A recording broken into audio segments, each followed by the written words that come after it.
કાલ.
નવનીતભાઈ, આજે અત્યારે તમે વાંઢા અરજી રજૂ કરવામાં આવી છે, તો વાંઢા અરજીની અંદર તમે શું એવો ઉલ્લેખ કર્યો છે કે અત્યારે હાલના તબક્કે અત્યારે પેન્ડિંગ થઈ રહ્યું છે? એમાં તો જે અમારા એડવોકેટ મારફતે અમે જે લેખિતમાં ત્યાં આપેલું છે અને કોર્ટમાં જે પેન્ડિંગ છે, હવે આવતીકાલે ચુકાદો આપે કે આજે આપે એવું છે.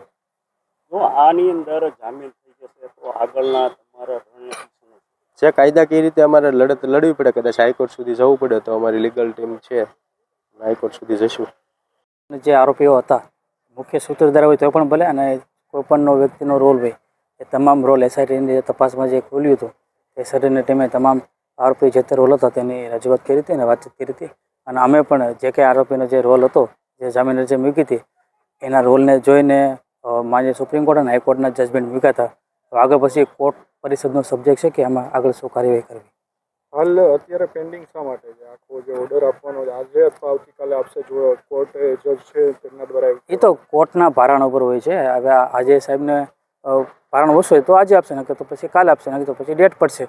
એટલે ન્યાયપાલિકા જે કંઈ પણ નિર્ણય લે છે એ આગળ જોઈશું. હવે આ કેસમાં ઘણા સમયથી તમે લીગલ ટીમમાં જોડાયેલા છો, આગળની રણનીતિ હવે શું રહેશે? કારણ કે જામીન મળે તો જે ચોક્કસ જામીન મળે તો હવે અમે લીગલ ટીમને સાથે રાખીને આગળ શું કાર્યવાહી કરવી એ રીતનું વિચારશું. 8 આરોપીઓ જે છે તેમને અત્યાર સુધીમાં જામીન મળી ગયા છે. લાગે છે કે આગામી દિવસોમાં એમને લઈને પણ હાઈકોર્ટમાં જશે?